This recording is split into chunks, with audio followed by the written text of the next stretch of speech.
Dumaan sa butas ng karayom ang mga finalists sa Wishcovery Season 2, The Singer and the Song.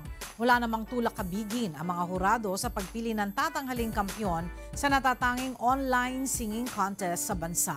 Narito ang report ni Mirasol Abogadil. 4 na rounds ang nilagpasan ng mga kabataang nangarap makaakyat sa entablado upang ipakita ang kanilang talento sa pag-awit. Mula sa power viewing hanggang sa magsimula ang live presentation sa round 2. Inawit ng mga Wishcovery ang ilan sa all-time favorite hits ng kanilang Wishcover composer. Pasabog kaagad sa opening salvo si Jemmy Picardal na itinodo ang kanyang rendition ng 3.25 ni Rani Raimundo.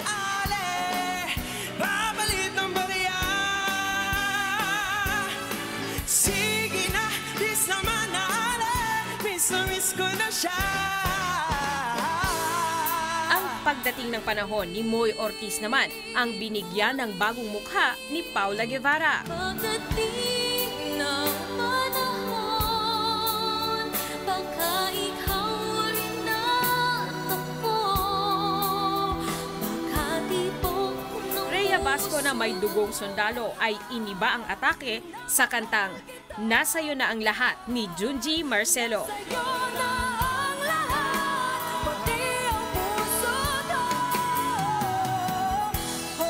Sina Shrin Casas, hindi lang basta sinasabi, kundi ginawa pang makulay ang awit ni Top Suzara na Sabihin Mo Na.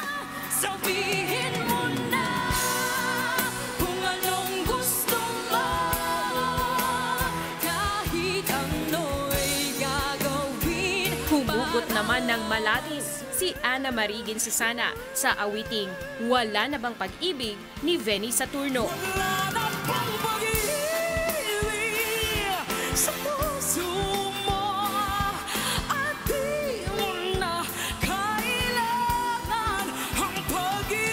Mellow naman ang haplos ni Tweety Salas sa Ikaw Na Sana ni Noel Cabangon.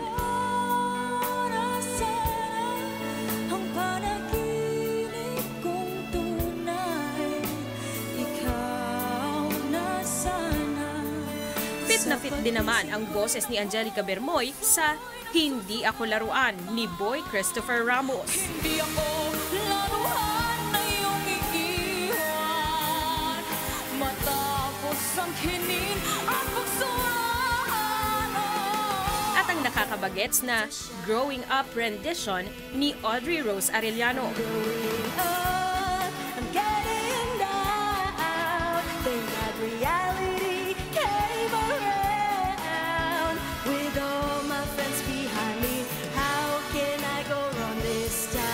Sa third round ay nakipag-collaborate naman ang mga Wishcovery kina Christian Bautista, Kyla, Bugoy at Jonah.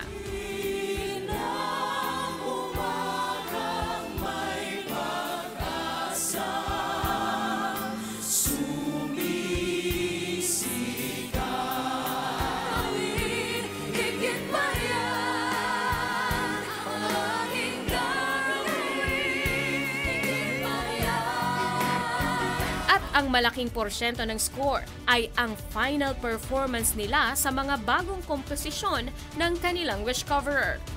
Ibinigay ng lahat ang kanilang todo performances at hindi nagpatalbog sa isa't isa. Maghihintay sa'yo hanggang dito na lang pa tayo sa maliit na kwadrado. I am a singer and this is my song. My life is in music. Kung ako ay papalari sa isang hingang malalim, there is a light in the dark. Gising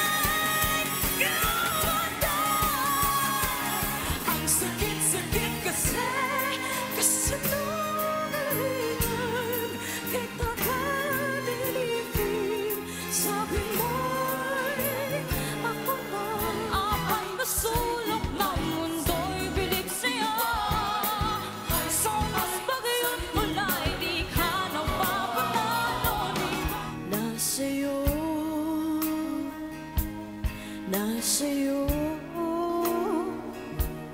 nasa'yo.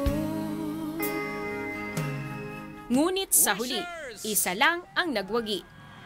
Ladies and gentlemen, your Discovery Season 2 Grand Champion, Chuji Marcelo Rhea Basco. Nahirapan ang mga hurado sa pagpili ng Grand Champion. Anila, huwag sanang kalimutan ng mga magwawagi ang puwang sa pagpapalago ng kanilang talento. Dare say that it's a great night of discovery here on Wishcovery. So much talent and all the songs that were created by our composer friends. They served as a very good stage for each singer to shine.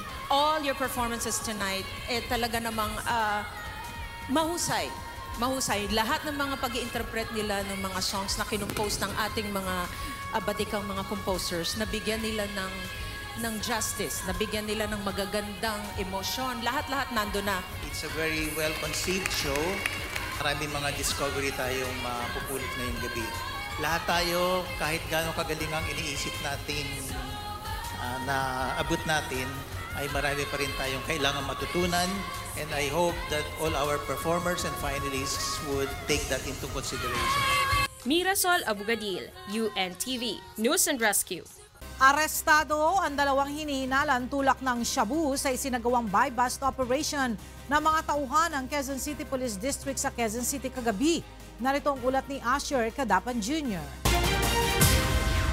Balik presinto ang mag-live-in partner na sina Casio Abarondo at Lovely Villanueva matapos muling masangkot sa pagbebenta ng iligal na droga sa Barangay San Roque, Quezon City bandang alas 10 kagabi. Ayon kay Police Senior Inspector Ramon Akyatan Jr., nakatanggap ng impormasyon ng kanilang tanggapan kaugnay ng iligal na aktibidad ng mga hinihinalang drug pusher. Nagresulta ang operasyon sa pagkakaaresto ng dalawang suspect. Parokyano umano ng mga suspect ang ilang residente, jeepney at tricycle driver sa lugar. Sinasabing doon na rin sa bahay ng mga suspect pinapagamit ang kanilang mga parokyano pagkabili ng shabu. Kasi yung mga barangay official natin dito sa Barangay San Roque ay nakikipagtulungan po at nagbibigay po ng impormasyon kung sino po yung mga involved doon sa pagbibenta ng illegal na droga. Kaya po nung nalaman po natin yung report, nagkandak po tayo ng validation at isinagawa po natin yung buy-bust operation. Nakabili po yung poster buyer natin ng halagang 500. Nasabat kina Abarondo at Villanueva ang 20 sachet ng hinihinalang shabu na tinatayang nagkakahalaga ng 13,000 piso. Itinanggi naman ng mga suspect ang pagbebenta at pagmamayari ng mga nakumpiskang kontrabando, bagaman inamin ni Abarondo ang paggamit nito ng shabu. Magamit po pero hindi mo nagtututak. Pero hindi ka Nagtututak po. nagtutulak. Itong mga nakuha sa'yo, Hindi po sa akin. anong nangyari sir kanina? No? Dumating lang po sila, kamatok. Pinagbuksan ko po ng pinto.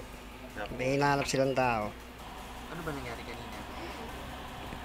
Pumatok po sila sir. Tapos, Pagdating po nila, nakaiga po ako, nagtulog po ako eh. Ginising lang po nila ako at pinatayo po. Sa pagsisiyasat ng mga pulis, napagalamang nakulong na rin ang dalawa taong 2016 kaugnay ng pagtutulak ng droga, ngunit kapwa nakalaya noong nakaraang taon. Kabilang din si Abarondo sa top 10 drug personalities ng Cubao Police Station.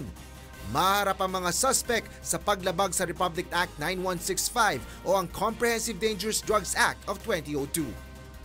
Asher Cadapan Jr., UNTV News and Rescue, Quezon City. At least 20 people were killed and 43 injured when a train smashed through the buffers at the main station in the Egyptian capital Cairo on Wednesday. Transport Minister Hisham Arafat resigned after the incident, the cabinet said in a statement. Health Minister Hala Zayed said authorities had not been able to identify many of the bodies recovered because they were too badly burned, adding 15 injured had been released following treatment. Security sources said there was no indication that the crash was deliberate.